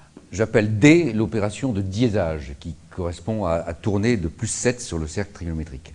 J'appelle B l'opération de bémolage, qui est l'opération inverse, qui consiste à tourner de plus 5 sur le cercle trigonométrique. Puis je me fixe un entier, c'est-à-dire je me fixe le nombre de notes de mon cadre tonal. Par exemple, le cadre traditionnel, il y en a 7. Je me fixe un entier, puis je vais dire comment est-ce que je peux fabriquer un cadre tonal qui m'intéresse. Par résultat, c'est que si je me fixe ce cardinal, il existe un unique type tonal, c'est-à-dire un unique cadre à transposition près, qui possède la propriété que quand je le dièse ou quand je le bémole, j'obtiens un ensemble voisin. D'accord? C'est ce qui est écrit. Hein. Il existe une unique à transposition près, donc définissant un unique type tonal, il existe un unique cadre tonal à n notes et 12 transposées, qui ne diffère donc de D de T que par une seule note. Si D est cette note, voilà la description de T. Par exemple, si vous voulez appliquer ça, ça ne diffère Sol ne diffère de Do, la gamme de Sol ne diffère de Do que par Fa, donc je prends Fa, et je fais Fa plus 7, Fa plus 14, Fa plus, etc., 7 fois, et ça me décrit l'ensemble des notes de la gamme classique. C'est comme ça que c'est décrit. C'est une banalité banale. Hein. On va reprendre l'horloge des dièses et des bémols, ça vous dit ça, tout simplement. Hein. C'est Fa la note qui va différer, et j'itère le nombre de fois que je veux l'opération de diésage, et j'obtiens la description de la gamme classique. Regardez, Fa, Do, Sol, Ré, La, Mi, Si, c'est ça les 7 notes de la gamme classique. Voilà, terminé. Si je veux décrire le bémol, je pars de celle-là, et en sens inverse, je vais décrire la gamme où La est la note qui est modifiée, et ça me l'a fait ici. Donc vous prenez n'importe quel ensemble connexe sur ce cercle, et ça vous donne décrit toutes les gammes, à partir de la note que vous modifiez. C'est ça le truc, voilà. Hein, c'est tout bête. Et d'ailleurs, la démonstration, elle est presque là. Hein. Si vous y réfléchissez un peu, vous verrez que la démonstration de ce théorème d'unicité, il suffit de décrire le cercle en l'ordonnant par les dièses et les bémols, au lieu de l'écrire en l'ordonnant par les plus 1 et moins 1. Et ça vous donne immédiatement cette démonstration. Alors, bon, ben voilà, le cadre tonal occidental, il est unique. C'est le seul ensemble à 7 notes qui a 12 transposées et qui est voisin de son bémolé ou de son diésé. C'est le seul. Cela dit, il possède une propriété. Il y en a d'autres. Par exemple, au lieu de prendre un ensemble à 7 notes, je cherche un ensemble à 5 notes. Bon, ben, par exemple, voilà, je prends un ensemble à 5 notes, voilà, connexe. Hein. Alors je vais prendre celui qui est le plus facile à décrire là-dessus, ça. Ben, vous savez bien que c'est la pentatonique javanaise. La pentatonique javanaise, elle est de cette famille. Hein. La gamme pentatonique javanaise, c'est la même chose. C'est le seul sous-ensemble, le seul cadre tonal qui a 12 transposés et qui est voisin, au sens que j'ai déjà défini, de ces bémolés, de ces... Alors, qu'est-ce que la pentatonique javanaise? Alors, bien sûr, là, c'est la pentatonique javanaise sur le piano quand elle est facile à écrire, mais vous pouvez l'écrire à partir de n'importe quoi. À partir de là, par exemple, Fa, Do, Sol, Ré, La. Bon, voilà, c'est celle-ci. Qu'est-ce qu'elle possède de moins? Qu'est-ce qu'elle possède de moins que le cadre tonal occidental? Ben déjà, elle a 2 notes de moins, 5 au lieu d'en avoir 7. Et qu'est-ce que ça apporte au cadre tonal occidental d'en avoir 7? Ben, ce que ça lui apporte quand même, c'est qu'il contient ça. Il contient le triton, le diabolus in musica. C'est quoi ça? Ben, ce sont les notes les plus loin possibles sur l'échelle, vous le savez bien, hein, si, fa. Ce sont les notes les plus loin possibles sur l'échelle. Et il possède quelle propriété cet ensemble-là, si, fa? Cet ensemble-là, il est un des modes à transposition limitée. Vous voyez bien, puisque c'est symétrique. Il a donc 6 transposées distinctes. D'accord. Et il appartient à l'un de mes cadres tonaux, celui de Do, là. Même raisonnement que tout à l'heure. Il a 6 transposées distinctes. Or, il appartient au cadre tonal qui lui en a 12. Conséquence, il appartient à 2 et exactement 2 cadres tonaux de ce type. Lesquels? Ben, vous voyez bien que Fa, Si, c'est contenu dans la gamme de Do, qui est en blanc, là. J'ai mis en blanc et en noir le tableau, les touches du piano, hein, c'est en noir. Mais il appartient à l'autre, là, l'opposé, à la symétrique. Hein. Cet ensemble Si, Fa, là, il est là, dans la gamme de Do, mais il est aussi là, dans la gamme de Fa dièse. La gamme qui est la plus loin possible, la gamme qui a le moins en commun avec celle de Do. Celle qui a le moins en commun, c'est celle-ci, c'est celle qui est la symétrique par rapport à ce diamètre du cercle. Mais ça a évidemment pour conséquence, Si, Fa, encore une fois, ça n'appartient qu'à 2 ensembles je sais plus comment, je me perds dans ma terminologie, 2 cadres tonaux occidentaux. Celui-là ou celui-là. Autrement dit, si vous jouez Si, Fa et n'importe quelle autre note, par exemple, vous piquez au hasard celle-ci, hop, vous êtes sûr que vous êtes de ce côté-là, pas dans un autre, puisqu'il appartient qu'à ces 2. Si vous piquez celle-ci, pof, vous êtes de l'autre côté. Et ça, c'est évidemment ce qui fait le miracle de l'accord de septième. Hein. Je fais Si, Fa, et je choisis n'importe quelle autre note, je sais que je suis en Do. Pardon. Je ne peux pas le résoudre autrement. Encore une fois, si on part de l'hypothèse qu'on joue dans le cadre tonal occidental, la convention est toujours là. Mais dans ce cadre-là, si l'oreille est habituée, bien sûr que, à partir du moment où vous faites un triton, et que vous choisissez n'importe quelle autre note, là, je suis parti de l'autre côté. Maintenant, je vais repartir en sens inverse.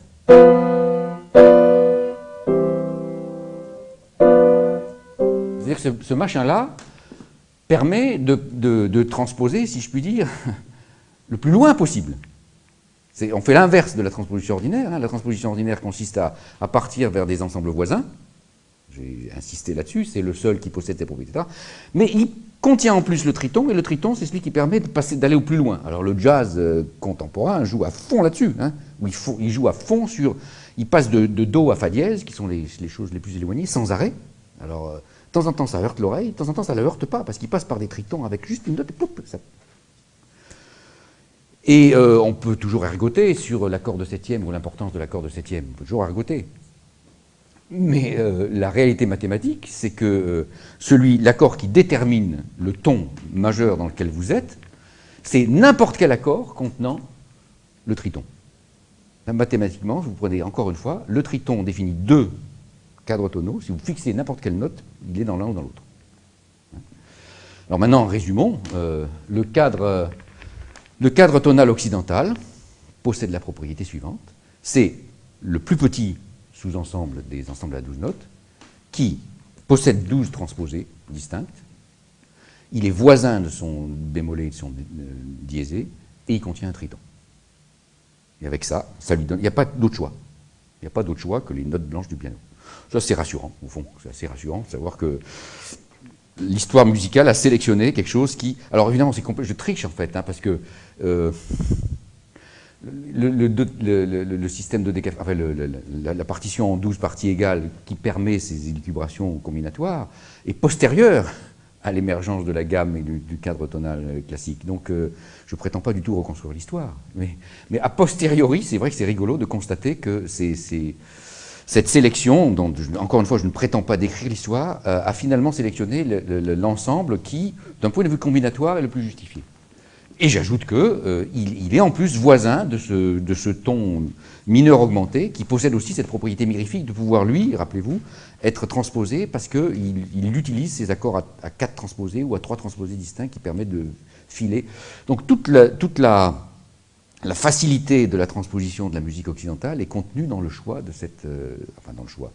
Dans le choix de cet ensemble, de ce cadre tonal. Ce cadre tonal est sans aucun doute celui qui permet la transposition la plus naturelle et la plus simple. Hein. Voilà. Bon, je vous ai à peu près raconté tout ce que je voulais raconter. Évidemment, la question suivante, c'est que ce qu'on a fait là, avec 12 notes, on choisit de partager l'octave en 12, ça peut paraître totalement arbitraire. Après tout, ça l'est d'une certaine façon. Je pourrais partager les 12 notes en, je ne sais pas, en 18. Enfin, l'octave en 18. Et si je partage l'octave en 18, eh ben, au lieu d'étudier Z sur 12, j'étudierai Z sur 18. Et là, ben, on s'aperçoit que dans Z sur 18, il y a deux couples de bémol dièse. Les bémols dièse, rappelez-vous que ce sont les opérations qui, par itération, donnent tout le groupe. Hein? Et bien dans 18, il y en a deux, vous chercherez vous-même lesquels, deux couples. Il y en a deux. Donc il y a dièse 1 et dièse 2, et puis son petit copain, bémol 1, bémol 2. Et donc il y a deux choix possibles de cadre tonal de type occidental, mais on peut toujours faire ça. C'est-à-dire qu'on peut choisir un entier pas tout à fait arbitraire. Il faut que la séparation de l'octave en n parties égales, pour le choix de cette n-là, soit compatible avec l'oreille. Il ne faut pas que ce soit trop petit. Si je partage évidemment l'octave en 230 parties égales, on n'entendra pas la différence entre les deux bitons, mais jusqu'à 18 on l'entend, ça, il n'y a pas de doute. Et même au-delà.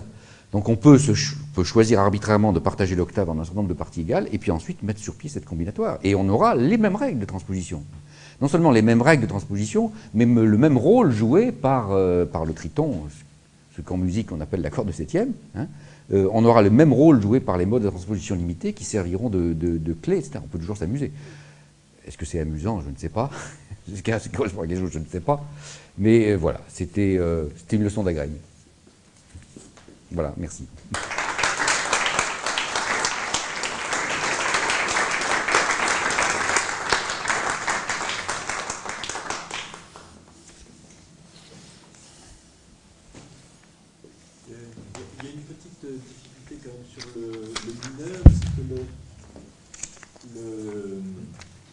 La gamme harmonique, la gamme mineure que vous avez présentée, vous savez, est une construction de solfège, mais elle n'est pas vraiment pratiquée, en fait, puisqu'on a deux mineurs, normalement un mineur ascendant et descendant mélodiquement.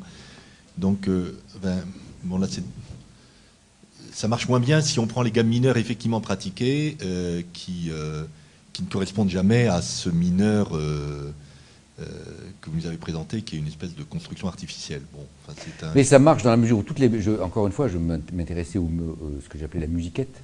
Oui.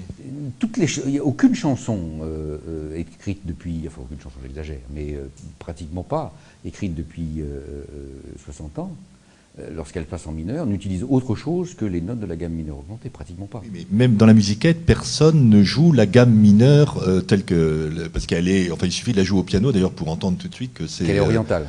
Oui, enfin, elle n'est jamais utilisée comme telle. Donc, Oui, si on passe au La, enfin, on est... Mais moi, je m'en fiche de la gamme. Encore une fois, je vous dis, je ne l'utilise pas dans l'ordre.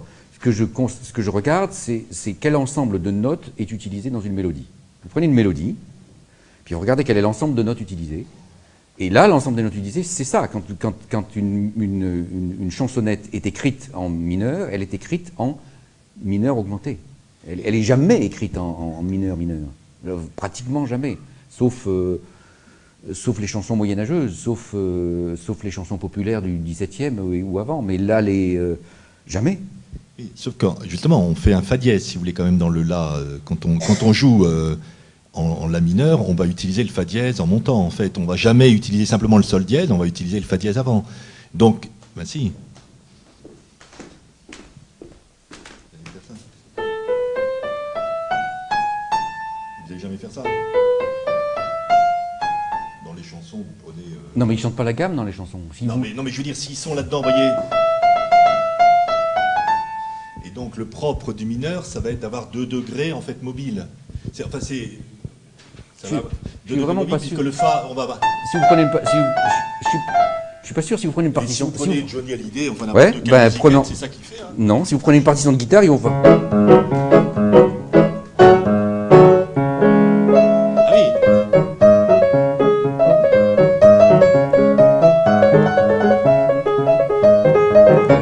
C'est ça. Et là, je vous ai joué, c'est que les notes. C'est que ça.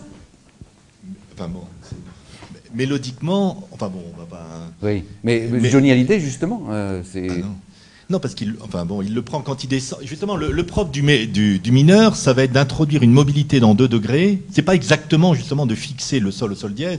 Ça va être, justement, entre la dominante et la tonique, d'avoir une mobilité selon le sens dans lequel on se déplace, en gros, enfin... Et je suis pas sûr que les compositeurs de musiquette prenez une partition de guitare, vous verrez, enfin c'est une partition de Johnny, mais non, mais oui, vraiment Non, mais de toute façon, c'est un peu indépendamment de la démonstration sur le majeur et sur la gamme diatonique. C'est entendu, mais moi, la pauvreté, justement, de l'utilisation du mineur me frappe quand on regarde la pauvreté par rapport à ce que vous dites. C'est ça. Hein, ce que vous dites, bon, ou Claude François, quand il chante en mineur, c'est rare, mais... J'ai une question à propos de cette axiomatique. Ok, première question, est-ce que c'est le deuxième axiome, c'est nombre réel ou non? Le deuxième axiome de transposition. Ah non, oui, c'est un nombre réel, oui. Nombre réel. Et vraiment aussi remarque... n'importe quel nombre réel fait l'affaire, ouais. Ça c'est sûr. Parce que ça me semble qu'il y a autre, disons... aspect important, et peut-être c'est plus important dans les musiques anciennes, et je crois que c'est dans le théorie de musique ancienne, si je me rappelle bien, mais c'est-à-dire c'est juste pas seulement octave que se compte, oui, comme la même note, ok, on peut faire ça, mais aussi, disons, les nombres petits, primes, disons, le facteur 3, par exemple, cette division entre quinte et quart, c'est pas quelque chose qui permet d'identifier les notes comme octave, mais quand même c'est quelque chose, disons, aussi, ce que donne cet intervalle, c'est les nombres petits, et c'est simplement pas du tout dedans. Ça c'est parce que c'est lié à l'harmonique, oui, oui, mais c'est quand même de nature, je constate, là je suis juste ras du gazon, hein, je constate que quasi spontanément un enfant identifie un octave et il ne dit pas grand-chose sur la quinte. Enfin, il faut un peu plus d'éducation. Bon, bien sûr que la quinte, elle est liée à... Le nombre 3, c'est la première, enfin la deuxième, selon ce qu'on compte, l'harmonique. Donc bien sûr qu'elle est dedans. Après, la plénitude des accords, etc., c'est autre chose. Mais oui, donc je ne sais pas quoi vous dire. C'est vrai, mais c'est pas aussi clair que l'octave. Ça, je trouve extraordinaire que l'enfant très rapidement dise c'est la même note sans qu'on lui suggère. Comme je trouve tout à fait extraordinaire qu'un enfant soit capable de transposer naturellement. Je ne sais pas quelle est. Peut-être des gens parmi vous savent s'il y a une explication neurophysiologique de. Non, je ne parle pas de physiologie, mais plutôt que votre système, c'est vraiment, vous prenez comme le bas, cette 12. Mais peut-être dans, disons, musique comme réelle, c'est-à-dire cet aspect de petits nombres comme 3, 5 peut-être en sciences, c'est quand même aussi fort. Et c'est-à-dire votre théorie peut-être s'applique à manière peut-être pas complète. C'est quelque chose comme ça. Et je ne sais pas, je me demande est-ce qu'on peut, disons, combiner votre théorie avec ce petit nombre aussi. Le 12 vient quand même du cycle des quintes, enfin, je sais pas, j'ai pas... Oui, donc, oui, si, il vient, c'est vient évident, oui. du fait que 2 puissance 19 égale 3 puissance 12. Que les quintes sont acoustiques. Il vient de ça, enfin, hein, oui, bah, évidemment. que 2 puissance 19, c'est à peu près, c'est évidemment pas ça, mais que 2 puissance 19... On a eu toute la matinée à l'exposé là-dessus. D'accord. Mais bon, à peu près, oui. Enfin, il vient, j'en sais rien, quoi. Enfin, sans doute, oui. La quinte, je crois, est un élément, alors là, pour le coup, un universel, je crois, dans toutes les cultures musicales. Enfin, Oui. Non, mais ça, elle l'est parce que c'est l'harmonique. Oui. Mais... Oui, mais quand on chante, c'est quand même très important. Oui, non, bien sûr, mais...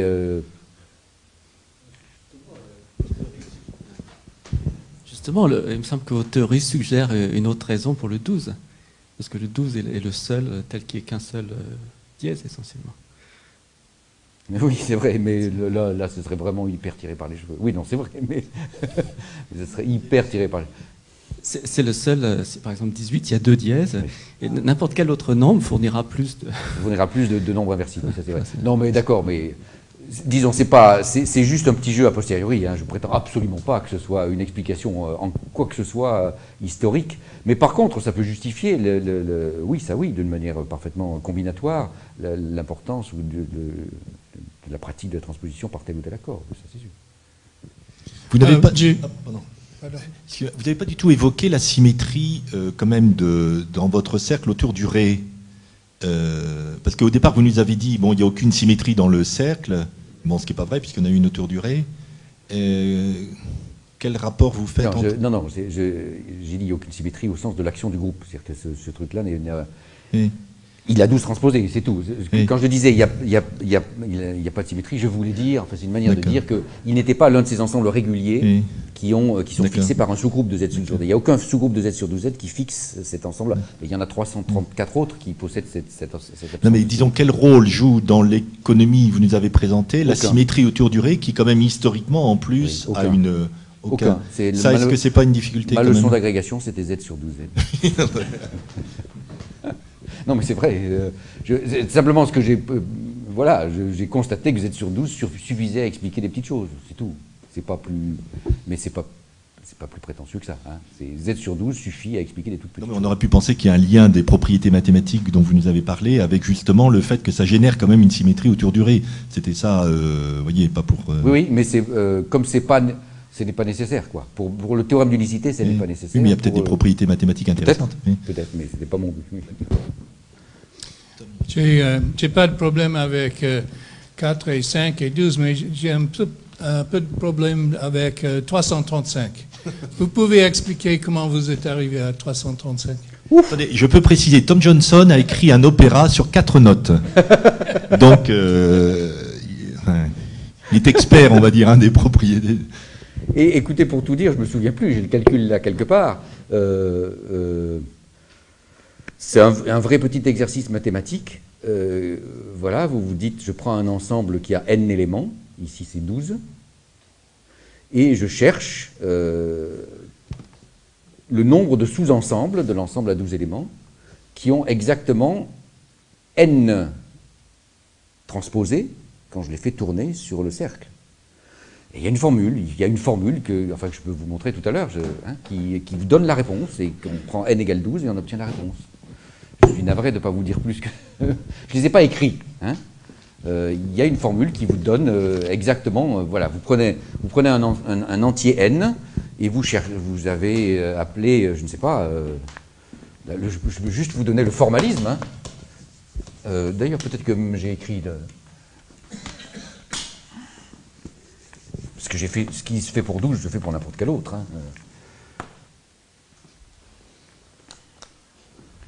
On se donne un entier n, un ensemble D qui a n éléments,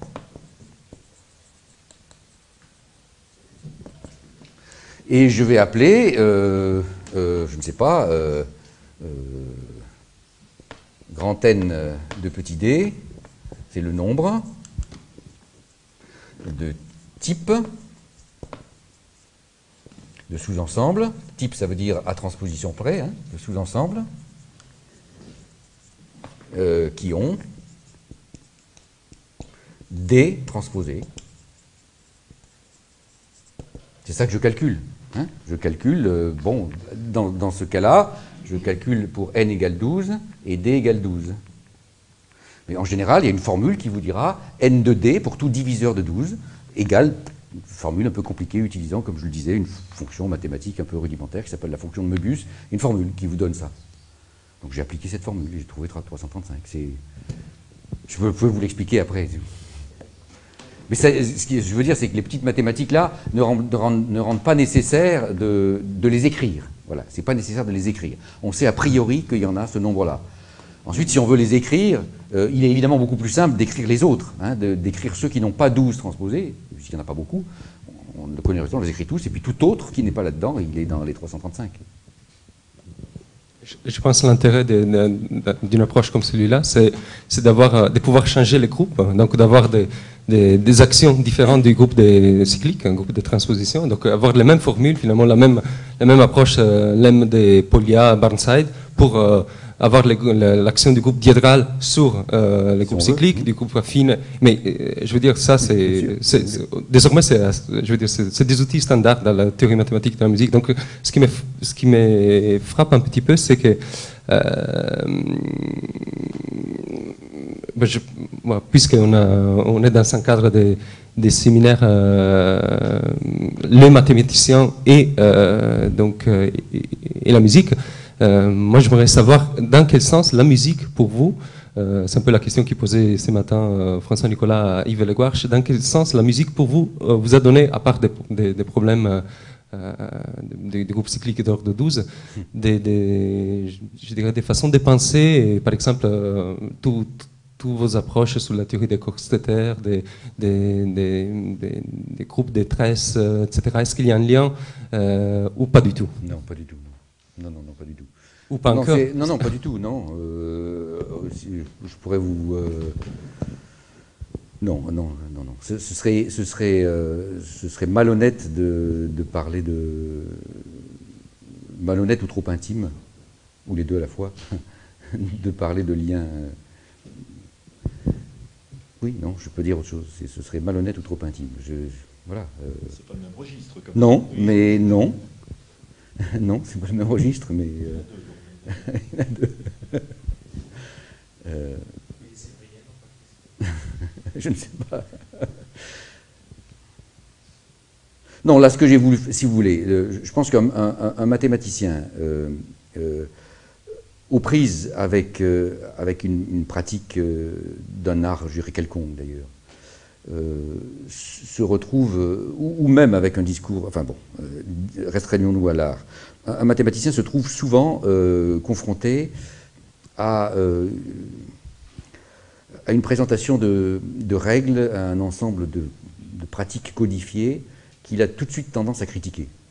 C'est-à-dire que la première démarche, je dirais, du matheux, c'est de dire il faut m'expliquer pourquoi, parce que moi, si j'ai pas compris pourquoi, je ne m'en satisfais pas, je n'obéis pas. Oui, la deuxième règle du matheux, je vous dis, la première c'est qu'il est paresseux, la deuxième c'est qu'il n'obéit pas. Il n'obéit que s'il a compris. Alors c'est vrai que c'est vrai qu'en musique comme ailleurs, on se trouve parfois confronté à des règles ou à les règles de l'harmonie ou les règles dans d'autres domaines aussi, bien sûr, hein, dont les origines sont parfois brumeuses. Hein. Je ne sais pas pourquoi on veut bien y obéir. D'ailleurs, on le doit très souvent parce que ça correspond à une véritable pratique culturelle et une nécessité, y compris esthétique. Mais enfin, on se pose des questions. Et en musique, c'est évident qu'il y a un certain nombre de choses qui... les explications... j'ai probablement tort de sourire des explications d'Henri Barraud dont je vous ai fait part, mais c'est typiquement le genre de truc qui, moi, ou un mathématicien en général, font bondir. Qu'est-ce que ça veut dire, l'affection particulière? Je veux regarder la combinatoire qui est derrière. Et la combinatoire qui est derrière, elle me dit ça. Voilà, on n'en parle plus. Il y a toute cette... Cela dit, c'est peut-être lui qui a raison. C'est-à-dire que culturellement, ça s'est probablement fait comme ça, et c'est moi, avec mes petites zizi de Z sur 10, qui vient a posteriori mettre de l'ordre, mais c'est pour moi que j'ai fait ça. Je ne prétends pas... voilà. Mais du coup, j'ai compris. J'ai compris le rôle joué par certains accords dans l'harmonie. J'ai compris pourquoi certains compositeurs composent si pauvrement, pour reprendre notre polémique sur Johnny Hallyday. Ils composent si pauvrement parce que ça leur... et parfois c'est pas beau, mais parce que ça leur sert. Voilà, c'est tout. Hein. Je ne dis pas... je ne prétends pas présenter des tables de loi. La combinatoire mène à ça. Et ça, sans tomber dans une approche structuraliste, ce qui serait très... prétentieux pour ce petit truc-là, il y a tout de même de ça. Il y a des lois qui vous échappent, c'est tout. On est bien obligé d'y être puisqu'elles sont là. Et là, je crois que c'est le cas. Donc... Il faut jamais oublier que l'histoire de la musique, c'est pas faite par l'histoire de la théorie, elle s'est faite par l'histoire des œuvres. C'est-à-dire qu'en général, donc ce genre de théorie, alors ne parlons pas de celle de Barraud, mais évidemment est elle-même a posteriori de ce qui se fait réellement. Absolument. Donc moi, la chose quand même qui me frappe dans les deux cas, enfin dans l'exposé de ce matin et de cet après-midi, c'est que justement on oublie un peu, on semble oublier que la musique est faite. Les premières lois de la musique sont pas ces lois-là. Ça, c'est comme quand on parle de la théorie de la musique, tout le monde pense à Deinhauser, un bouquin de théorie du solfège, mais c'est une arriération. Enfin, vous voyez l'équivalent qu'il pourrait y avoir en mathématiques entre la mathématique vivante et puis une procédure de calcul qui est enseignée. Bon. Donc, les premières lois musicales n'ont pas du tout cette figure-là. C'est des lois, on va dire, qui sont plutôt du développement ou de l'enchaînement, ou de... Enfin, vous voyez, comment on passe d'une mélodie à une autre, comment varie-t-on, voilà, des lois de variation, d'altération, etc. Enfin, et alors, évidemment, qui, elles, ne se présentent jamais comme une règle formalisée, comme celle-là. Et alors donc la question à ce moment-là, c'est est-ce que le mathématicien, qui en vérité, s'il a rapport à la musique, c'est pas parce qu'il a rapport au livre de solfège, j'imagine bien, c'est parce que...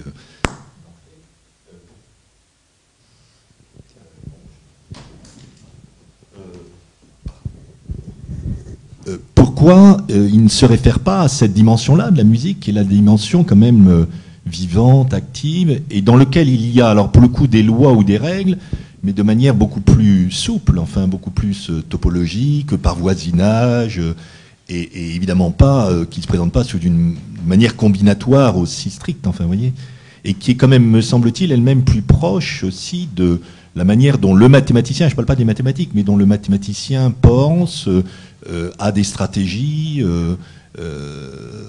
essaye de s'approcher de quelque chose, trouve quelque chose d'intéressant, qui est plus proche de la manière dont un compositeur peut dire tiens, tel matériau est intéressant, tel autre ne l'est pas, et encore une fois, qui est bien au-delà de la combinatoire dont on parle là, enfin, qui est, elle, vraiment un dépôt, c'est le cercueil quand même de la musique, un peu ça, et c'est aussi pour ça qu'évidemment on évoque Johnny, etc., enfin, parce que tout ça, après, c'est quand la musique n'a plus d'intérêt, elle dépose ce cercueil, mais bon.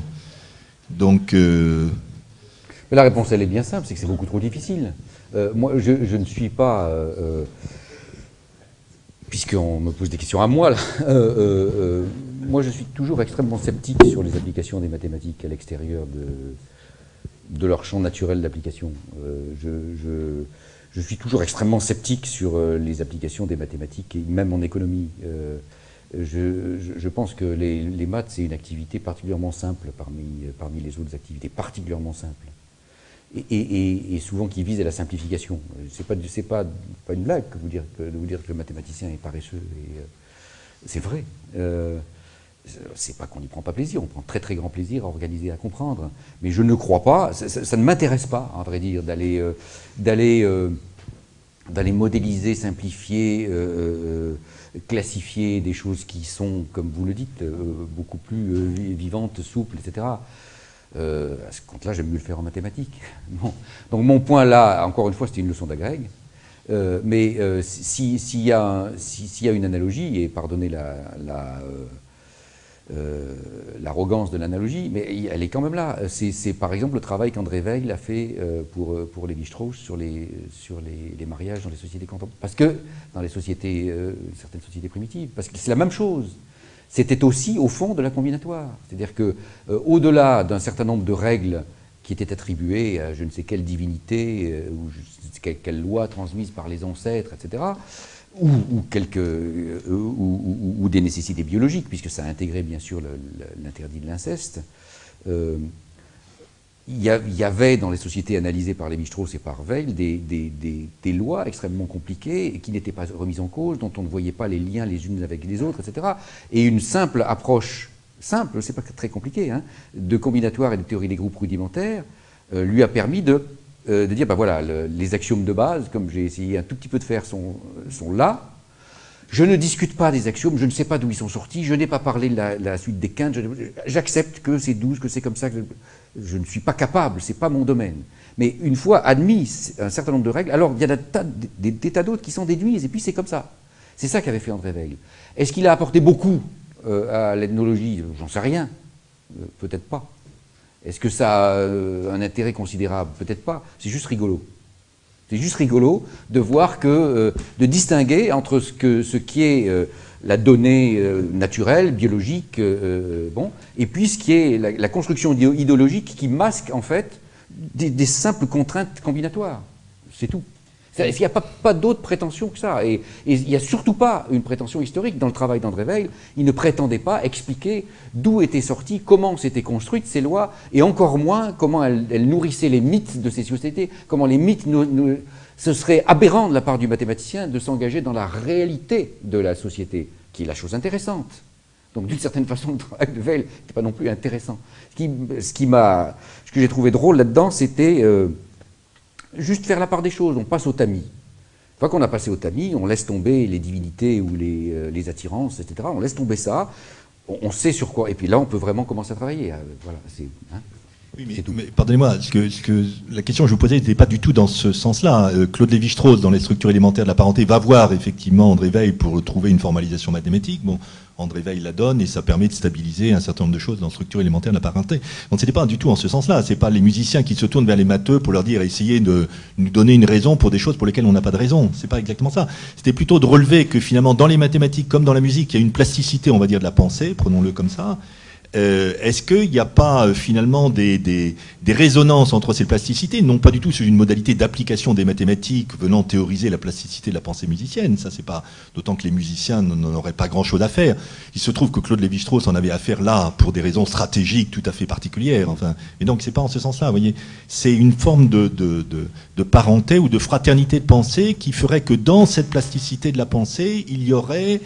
Et alors à ce moment-là, a raison de regarder dans la musique justement ce qui est plastique dans la pensée et non pas ce qui est, encore une fois, fossilisé, il y aurait quelque chose où on pourrait se dire les uns et les autres pensent, enfin pas forcément en proximité, mais ou au contraire en distance, enfin mesurer la distance, mesurer l'écart, vous voyez, enfin. Mais évidemment, ça convoque à ce moment-là, dans le discours mathématique, des questions qu'on a discutées ce matin, qui sont qu'est-ce que c'est qu'une belle démonstration, pourquoi arrête-t-on, pourquoi scande-t-on quelque chose dont on le considère comme, si ce n'est terminé, en tous les cas arrêtable, qu'est-ce que c'est que déduire et finalement, quel est le mode de déduction de la pensée, qui n'est pas exactement que le mode de présentation d'une démonstration, qui lui-même est a posteriori. Finalement, comment une pensée stratégique mathématique se déploie, même si elle n'est pas exactement encore dans le détail. Enfin, après, bon. Et finalement, dans la musique, quand on pense la musique, enfin, il y a des choses. Je ne dis pas qu'ils sont les mêmes, mais enfin, un autre type de plasticité, voilà. Enfin. Oui, mais là, d'accord. Mais là, c'est un autre type et un autre cadre de discussion, et un autre cadre on réfléchit, je veux bien réfléchir sur ma pratique ou la pratique des mathématiciens, mais là, c'est autre chose, quoi. C'est pas... enfin, là, si je voulais réfléchir dans ce cadre-là, alors je ne réfléchirais pas qu'avec les musiciens, je réfléchirais avec des tas de gens, en fait. Ou des tas de gens. Je peux réfléchir avec, bien sûr avec des écrivains, bien sûr avec des philosophes, mais aussi avec des comédiens, mais aussi avec, bien sûr, il y a des tas de similarités de pratiques et de, bien sûr. Mais là, alors, ma mathématique ne me sert à rien. Je n'apporte rien, ou en tout cas, je n'ai aucun micro-éclairage, si micro soit-il, à donner du fait de ma spécialité, de ma compétence. C'est autre chose. On discute à égalité pour chercher... c'est autre chose.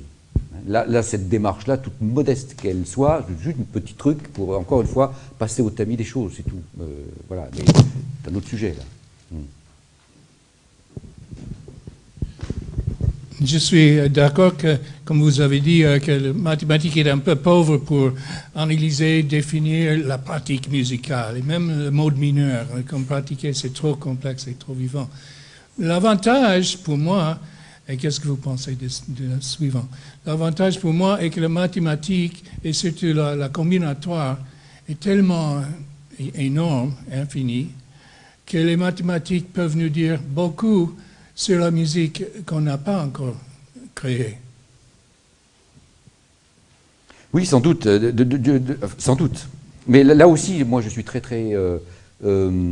Ça, c'est l'utilité des mathématiques. Peut-être. Enfin, s'il y a utilité, ça peut être en effet dans le sens que vous dites. Mais moi aussi, je suis là, même là, par exemple, sur vous évoquiez les outils de théorie des groupes moins triviaux que les groupes cycliques, etc. en musique. Mais là aussi, moi, je suis très sceptique. Je ne vois pas le rapport, hormis de construire, de permettre des constructions quasi automatiques. Je suis pas assez compétent ni pratiquant en musique pour juger de l'utilité, mais a priori, je suis très sceptique, moi, quand on se met à utiliser les mathématiques comme outil de création dans un autre domaine que les mathématiques. Je crois que les motivations, les contraintes ne sont pas les mêmes. Donc, disons par exemple, une toute petite chose qui peut être utile dans une combinatoire aussi rudimentaire que ça, simplement ça a été fait avant aujourd'hui par Messiaen, c'est en effet de donner très facilement, très simplement la liste de tous les modes à transposition limitée. Ça n'a été fait qu'après tout au début du XXe siècle, et c'est une forme de mathématique. Voilà ce que les mathématiques, mais c'est très limité, mais en effet, ça peut vous dire quels sont les cadres tonaux qui sont disponibles et que vous n'avez pas encore utilisés, quels sont ceux qui ont un mode de transposition, enfin ça peut, voilà, vous permettre de classifier à peu de frais, de ne pas oublier et de ne pas faire d'omission, bon d'accord. Ensuite, quand il s'agit véritablement d'entrer dans le corps, la vie du sujet, chacun chez soi. Enfin, parfois, l'énumération des choses, c'est plus compliqué que les mathématiciens pensent. Par exemple, on a toujours été d'accord qu'il y a 8 modes de transposition limitée selon Messiaen, etc. Et tout le monde accepte ça, mais Mazola dit qu'il y en a 10. Et il peut démontrer mathématiquement qu'il y a 2 autres que Messiaen a oubliés, ou les défenseurs disent qu'il a choisi artistiquement d'éliminer. Donc, même quand il y a les modes de transposition limités, on n'est pas toujours d'accord. Là, moi, je ne suis pas d'accord. Je vous compte le nombre de sous-ensembles de 12 qui ont... voilà, boum, c'est comme ça. Là, pour le coup, c'est là que les mathématiciens sont... Ouais, je suis complètement d'accord. Là, ça pose pas de problème. Je vois pas un problème. Pour la tradition des théories de la musique, on a pensé que Messiaen avait tout catalogué. Bon, après, on s'est rendu compte qu'en fait, il a oublié des choses. Une fois formaliser les théorèmes, les propriétés avec la théorie des groupes, c'est fait. C'est fait une fois pour toutes. Bon. Mais par contre, on pourrait peut-être réfléchir un petit peu sur l'aspect création en mathématiques, création des formes en musique. Là, l'outil mathématique, c'est plus qu'un outil. C'est une façon de penser et probablement où la musique pourrait vraiment avoir un dialogue avec les mathématiques, c'est dans la possibilité d'avoir des formes nouvelles qui ne sont pas du tout les formes que la tradition a codifiées c'est-à-dire ouvrir des possibilités via les mathématiques, via la façon de penser que les mathématiciens ont de créer des formes nouvelles. Alors là, il y aurait sans doute un aspect qui ne relève pas proprement de la combinatoire, de l'énumération, mais oui, bien qui va bien au-delà. Qui va bien au-delà et qui est bien plus difficile, bien sûr, et qui est bien plus difficile, mais... bien sûr. Bien sûr.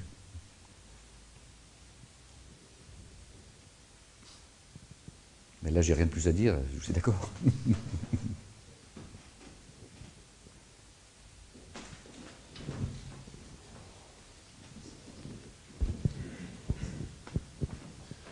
Bien, bah écoutez, pardon.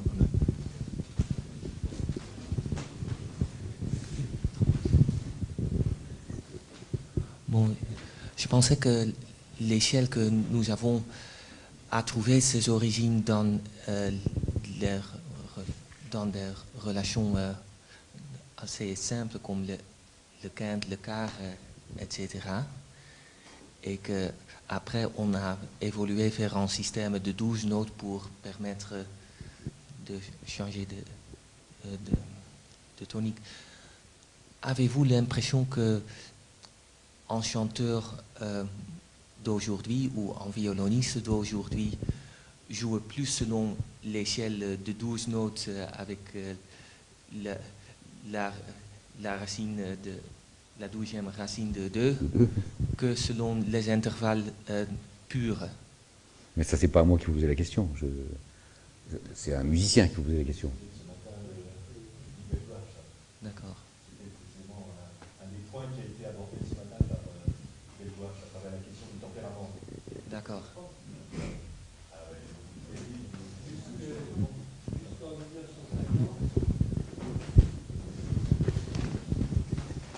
Alors, oui, jusqu'en 1950, la justesse expressive qui consiste à ne pas respecter le tempérament égal, mais respecter les attractions, enfin traditionnelles entre les notes, des tétracordes en particulier, était enseignée par exemple par Pablo Casals, et au Conservatoire de Paris aussi.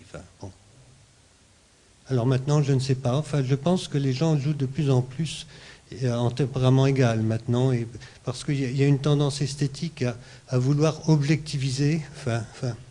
On parle d'interprétation authentique. Hein, je ne sais pas trop ce que ça veut dire, mais ça veut probablement, ça a un corollaire, c'est que les gens essaient de jouer en tempérament égal, hein, dans les interprétations authentiques.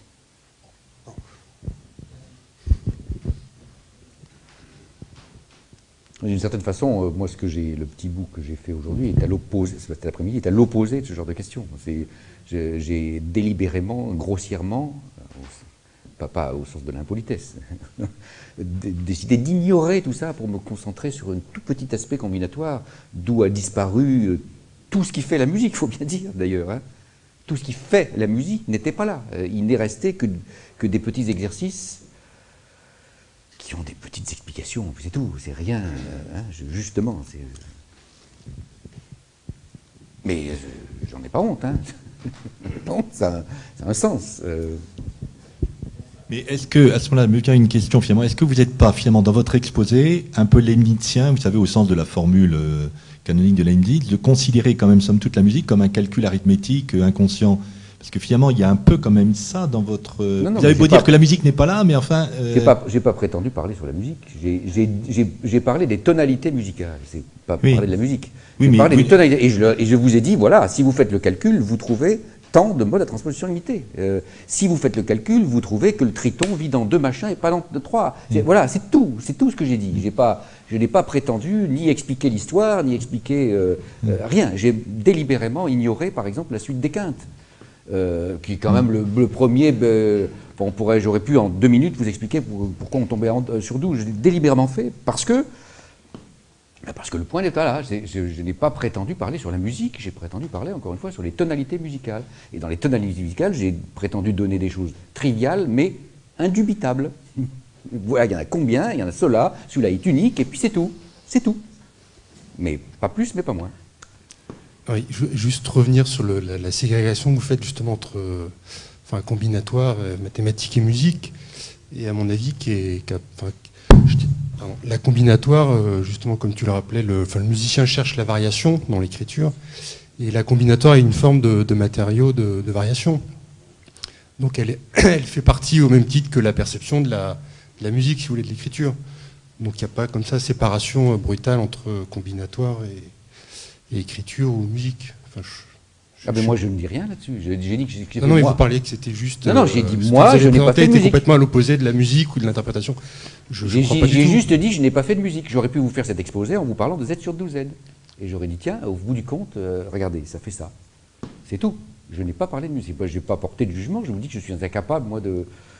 Simplement, c'est vrai, toujours un peu. Je suis toujours un peu sceptique, encore une fois, sur. Là, pour le coup, je m'avance. Je suis toujours un peu sceptique sur l'utilisation des mathématiques, je l'ai dit d'emblée, en dehors de leur champ naturel.